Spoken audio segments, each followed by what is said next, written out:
next topic. We're moving away from Twilight Zone spoilers, but we're sticking in the spoiler zone right now because we're moving right into Pet Sematary spoilers.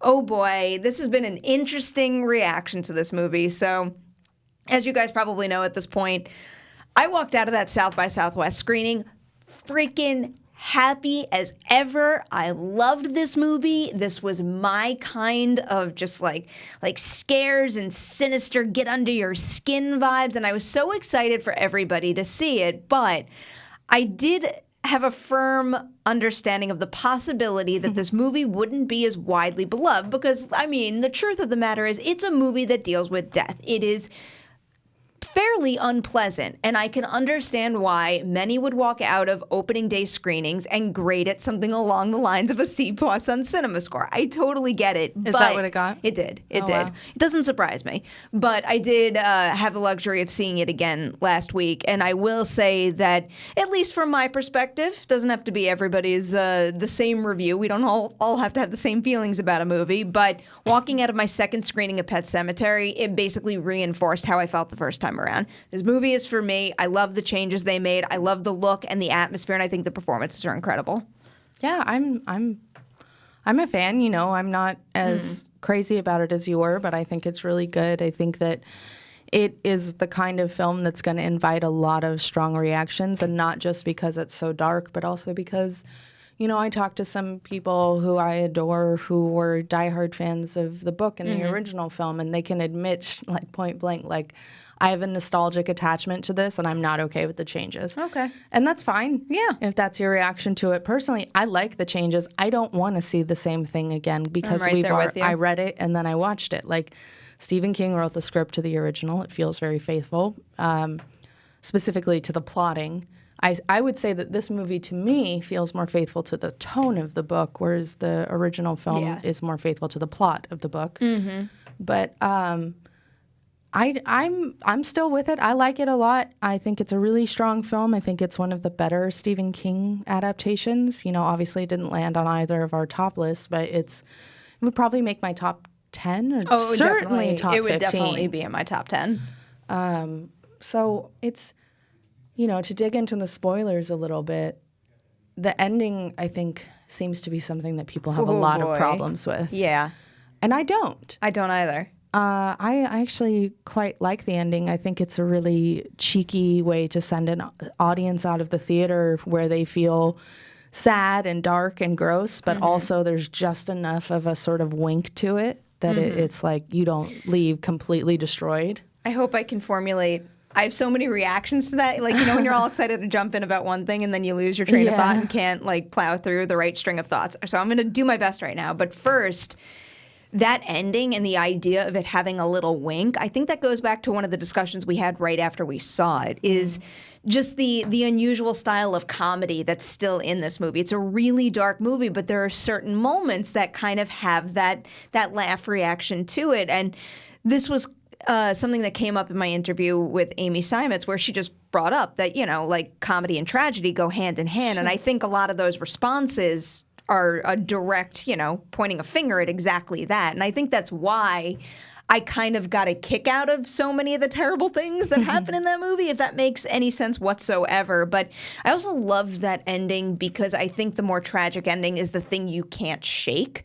Had, you know, they, like, gone off into the sunset or you know, stuck a little closer to the original ending, I don't know. There's something about what happens here that really just kept the wheels turning in my head well after the credits rolled in this one. And I think it has something to do with the fact that, and this actually goes back to why I appreciate Pet Sematary as a story from Stephen King's original interpretation of it, is that it's something that assesses the idea of death and mortality from so many different perspectives. Because that's one of the coolest things about the book. And, you know, I'm not suggesting that you run and give the book to a teeny tiny child, but I first watched the movie as a very small child. And at that point in my life, I was busy looking at Ellie and Gage and how they assess what the idea of dying is. And then as an adult, you start to look at it through Rachel and Lewis's eyes. And that evolving experience is basically directly tied to the fact that we have a really strong family unit here. And we have a whole bunch of different people dealing with death from so many different perspectives. Whereas like in the movie, let's say it's Ellie not being able to understand the fact that like her beloved cat Church could eventually die. Right. But then you look at Rachel and Lewis, and it's like Lewis is coming at it from the science perspective,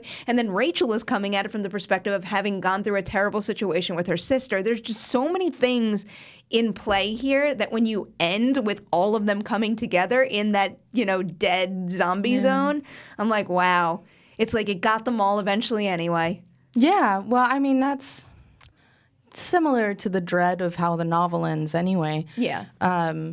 Which I think is the important thing to hit is like there is no happy ending and they're not going to get out of this. To me, as long as you hit those notes, it doesn't essentially, the details don't matter as much to me. I just posted something on the website where the producer, Lorenzo di Bonaventura, so many consonants and vowels in that name. You say it quite well. Thank you. That he explained to me. I'll read it to you. Actually, yes, please. They had an alternate ending. Everybody I talked to said that they discussed an infinite variety of endings. That they were open. They were an open book about it. That's not what that means. I don't know why I said it. But they that made it even funnier. They ultimately filmed 2 of them. Yeah. Tested 2. They actually tested about the same.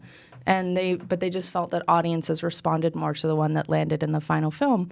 But as Di Bonaventura describes it, there was a version of it where mom and daughter are both back from the dead, and there's a shot of Jason or Lewis with Gage in his lap. Both of them are normal. It's like a family portrait. And then mom walks in. She's clearly out there in another world. And daughter comes in and daughter says, "Hi, mommy, I love you." And then the camera's on them like a family portrait. And then it just pulls back. The little kid's crying and Jason looks like he's been run over by a bus, which is actually much closer to the book's ending. Yeah. Though still, like you said, the reason I wanted to describe that is because it also still keeps that element you were talking about with all the different perspectives instead of just Lewis's perspective. They all said that ending will be on the Blu-ray. Ooh, I want to see it. And that you can just as easily slot it into place where this new ending is. So I'm curious to see how that plays because I like the sound of it a lot. And I do too. I guess that just goes to my point that as long as you nail the dread of it, the fact that there's no happy ending, no escape, that I'm happy with either of those. So given the ending we did get, I'm curious how you feel about that opening shot and their choice to frame it that way. Oh, the flash forward. Yeah. Interesting. I think...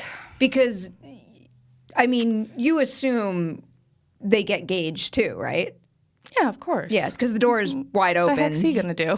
I don't know what he's going to do, but it's like they clearly are able to figure out how to open a locked car because, at the first time I saw it, you forget about that and get wrapped up in the immediate story. And then the second time when I went back in, it's like my first reaction, well, that door is open. He's done. Yeah. That confirms it. I mean, even if it wasn't, like this version of the story further explicates what I think is already in the books less clearly, which is that they come back with some form of intelligence. Yeah. They're not zombies. The final word of the book is darling. She talks to him. So they can talk, they can do things, they can get in the door regardless of whether it's locked or unlocked. Or I don't know, in the happy ending, the police arrive just in time, something. A house is burning right across from them. And suddenly it's Night of the Living Dead. Oh, God. No, with the flash forward was interesting, and I thought about it in the theater as well. It reads to me a certain way because I'm so familiar with the source material. Mm-hmm. And I would love to know how someone who doesn't know how it ends feels about that. Because to me, it was just like a nice little teaser of what we know is coming. Yeah. How did you feel about it? I mean, I wish I could come at it from the perspective of going in completely blind to everything, but to me, it was one of the quickest, most efficient ways to set up the atmosphere, the tone, and the dread right out the gate. And I think the movie never gives you the chance to really breathe or have like a sigh of relief. No, and even from the moment they get out of the car, like those loud truck noises come for you. I totally lost my train of thought. I know it was going to be the most brilliant thing I've ever said, Probably. though. Yeah. No, but it is just a nice shorthand to put you on that's what it is. The same page as the filmmakers, which is what they all said. There is no happy ending. Yeah. This does not end well. Get ready. Which, I mean, is the truth of the matter when you're talking about, like, the possibility of death. It's always come. Now I sound like a Final Destination movie. It's always coming for us, and this just has a very extreme way of exemplifying that. No, absolutely. And it is a nice tie into the theme that you can't escape this. We've already shown you what's going to happen, and you can't escape it. I mean, you can't escape it, but some people can have a longer run with it than others. It's like Judd did it so many years ago, but it's still like coursing through his veins. It still has a grip on him. Yeah, I have another interesting thing that I'm going to post tomorrow about I want to know what Judd. it is. I'll tell you. I mean, Okay. It's fine. Just let me pull up the quotes. Yes, please. Because one of my major complaints about the film, if you guys listened to our review, was that I felt Judd was shortchanged, essentially. And I think I may have mentioned that when I watched them film on set, what we watched them film was what I wished had been in the film, which was a scene between Judd and Louis quietly sitting on the porch talking. Having a beer. Yes, Yeah. having beers. He's chain smoking his cigarettes. It was that quiet bonding moment that I felt was really missing in their relationship in the film. And I understood why they cut it because I'm sure it was a pacing drag. But I think it's important to the character. And one of the things that we noticed on set was he had this like long scar, a makeup scar on his arm, and he kept touching it during the scene as he was reminiscing about his time with Norma. Yeah. And so essentially, this will be on the website tomorrow if anyone wants to read it, or I guess it'll be on today if you're listening to this on Tuesday. But Norma, we see her face come through Ellie. When Ellie's attacking Judd, her face changes, and she talks about what you did to Norma. I know where this is going, I think. So the scar was meant to indicate that he had buried Norma. She had come back wrong, and that scar was kind of from when he had to put her down, basically. And so the writer told me about this. Jeff Bueller. Yes. I like him. He's very nice. Before I I'll finish this, but I do have something I want to say about that. Okay, so he said, we wanted her presence in there so the minute you meet Judd at his house, we're talking about Norma, and she's alive in his character quite a bit. So I think it was nice to have her in there. Also, I have the mention of Tommy Baderman and Stanley Bouchard, these things that you'll recognize from the book. But that specifically, it was a part of a Norma storyline that ended up pushing us away from the relationship Judd had with Ellie and that Judd had with Louis, which is essentially that he had buried Norma, she came back and stabbed him, and we saw in some flashbacks that he says somewhere in the marketing material, so let's keep an eye out for that. You see image of Norma sitting in a rocking chair, and those were memories that didn't make it to the film. Interesting. Which is, that's interesting to me, that they cut something so big from Judd's storyline. It is a big part of Judd's storyline, but if you had asked me before we even saw the movie, what do I think is going to get cut from the book in order to cram this all into one movie, it undoubtedly would have been Norma. And that was one of my favorite elements of this movie, was the relationship between Judd and Ellie, because even though we don't spend so much time with them, I really did believe it when he said that he really cared about her. So I think if I'm getting that and exchanging it for all this stuff with Norma, I get why they made the move. But, then again, especially having gone from seeing the Mary Lambert movie first to reading Stephen King's book, the stuff with Louis and Judd on the porch just regularly meeting, especially while Norma was still alive, is so rich and contributes so much to that incredible world building that Stephen King does that so few can reproduce quite the way he does it. I mean, it really does fleshes out the world a lot. And also the book, when it deals with stuff like that, it also adds to the timeline. It gives you the sense, because you really are experiencing a lot of history with them before anything crazy even happens. And here, that timeline is so significantly condensed. Mm-hmm.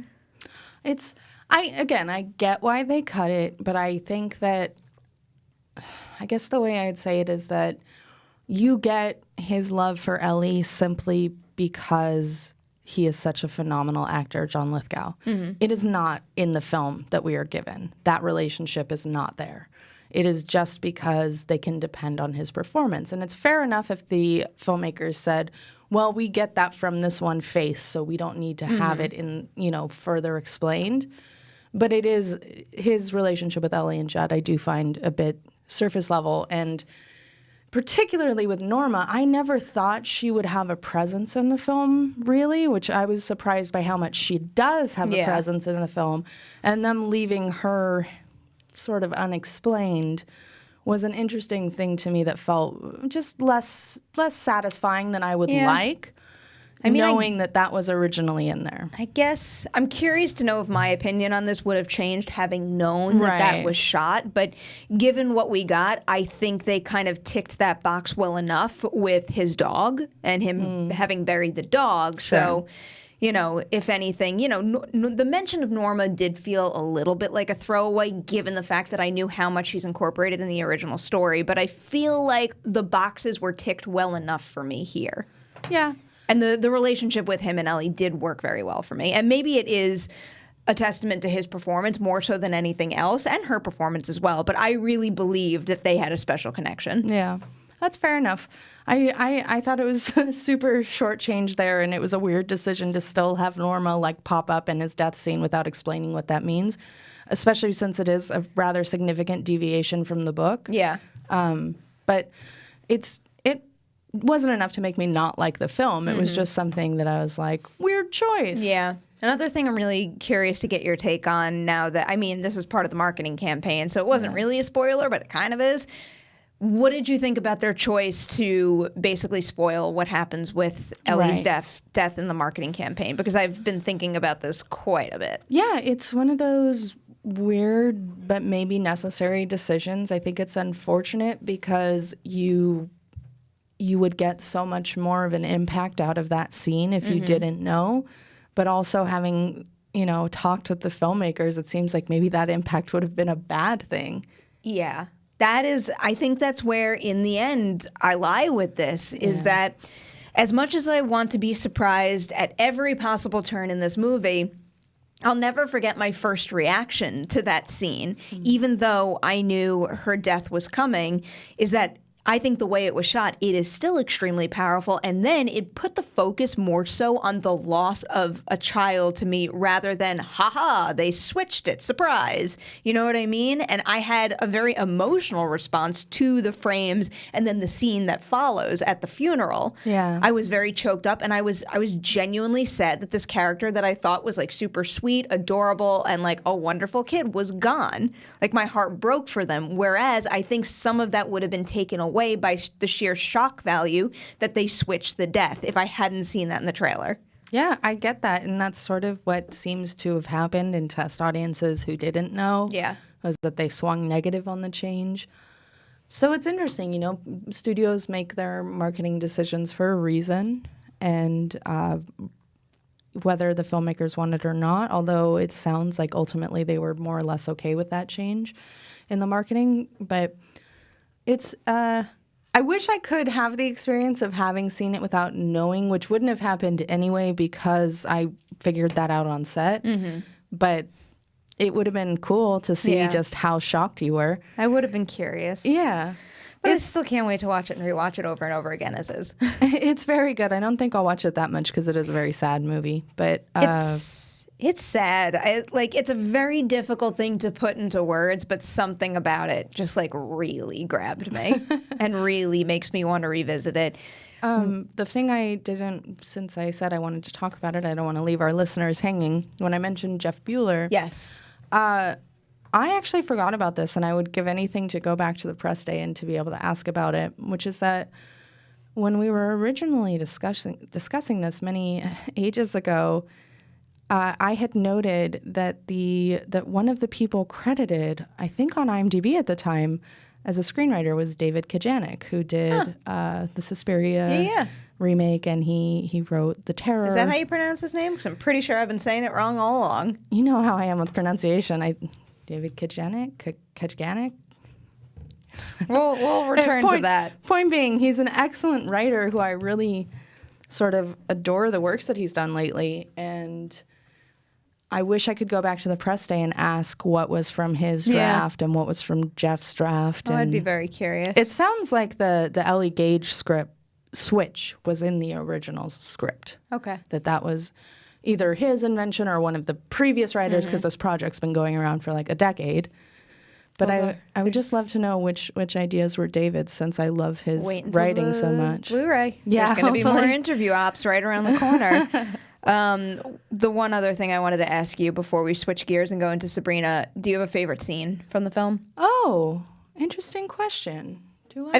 It sounds like such a surface level question to me, but I recently got into that conversation doing a Shazam spoiler review on my channel at home, and I was interacting with a whole bunch of other people who were sharing their favorite scenes, and I just found it so interesting what different people latched onto. I think I have 3, and they're all to do with Rachel, who is I think my favorite. The film makes her, not that she was a bad character in the books, but makes her a significantly better character. Yeah. Also a testament to the lovely Amy Seimetz. But I love her recollection of Zelda. Yes. I love the shot of Zelda falling, which I find incredibly scary and effective, like falling through not the cabinet, although she does fall through the cabinet. Yeah. I love the scene where Lewis and Rachel are finally connecting a little bit, and they almost have a sexy time, and then it's horribly interrupted by church. Oh my God, I love that scene. Yeah. The bird? Yeah. Yes. And I love Rachel's death scene. her reaction to the bird makes me laugh out loud every time I see it. Well, it's because he drops the bird and they're both like, ew, ew, and then she shouts like holy shit, Lewis, it's alive or something. Because I feel like that's such a natural response of I don't know, there's like a bug on the floor and all of a sudden you creep closer to it and it moves. And then her death, which is traumatic. I think I would go with my favorite scene being when she first. It's funny how I think I'm in the same boat when she first sees Ellie returned, because that's a moment that I think just further solidifies how her performance is really on another level, where she can't hug her daughter. And that was something that stood out to me in the trailer too, and for that reason I thought it was going to lose some of its luster in the full film, but it does not at all. So I think I would have that one on my list. Also, I'd go with the dumbwaiter scene, specifically the part where she's looking through the medicine cabinet in the bathroom and then slams it shut and it's gone. That was just such a really well done cut. And then I think I'd have to go with the death scene at the end. Just that moment of her and Ellie sitting on the floor with her having been stabbed. It's horrible. There is something just so freaking chilling and uncomfortable and evil about that. My dear, lovely friend Marissa Mirabal, who's a great writer, she writes for Birth, Movies, Death, and Slash Film, and occasionally Collider when I can rally up the funds. She is so smart and so, I don't know, emotionally aware. And she said some stuff about that final death scene that I kind of want to steal, and not steal because I just credited her. She was talking about how we can't know, but you imagine that in your final moments you have this internal dialogue with yourself and sort of, your life flashing before your eyes or whatever it is, the thoughts that you have to yourself when you're dying. And to have that internal dialogue completely hijacked by an evil force who's not only telling you your worst fears as you're dying, but your worst fears through the face and mouth of the person you love the most is so dark and brutal. What a dark way to put it. Yeah. Ooh, that's... Yeah. I was like, wow, you really hit it there, Marissa. It's a nasty movie. Yeah. It's a nasty movie that I loved. Anything else before we move into Sabrina? I would love to say big credit to the performances across the board, especially Jason Clarke and Amy Seimetz, who, as much as Amy Seimetz is giving a next level performance in that scene, I think he is as well in the way that he speaks to her. He really is. Yeah. I think I noticed that more the second time around. I feel like Amy Seimetz and Jeté Laurence kind of stole the show the first time around for the most part. I mean, with, John Lithgow as a supporting, spotlight performance. Right. But I feel like I didn't appreciate Jason Clarke's work as much until I saw it again. And I was really looking at just the expression on his face. Well, it's one of those things, having loved the book, and I do I'm not like hardcore nostalgic for the original film, but I love it and I respect it. And Mary Lambert's a queen. Of course. But one of the things I totally didn't vibe with was the portrayal of Lewis, who is much more portrayed as much more of a good guy. Yeah. A black and white good guy kind of character. And I like the way that Jason Clarke captures all his nasty little details and his personality without, the whole book is from his perspective, so you really get to know those nasty details. He's not one of Stephen King's terrible dads, but he's not one of his great dads either. Yep. No, and very fair point there. I love the way that Clarke leaned into that gray area. I'm right there with you.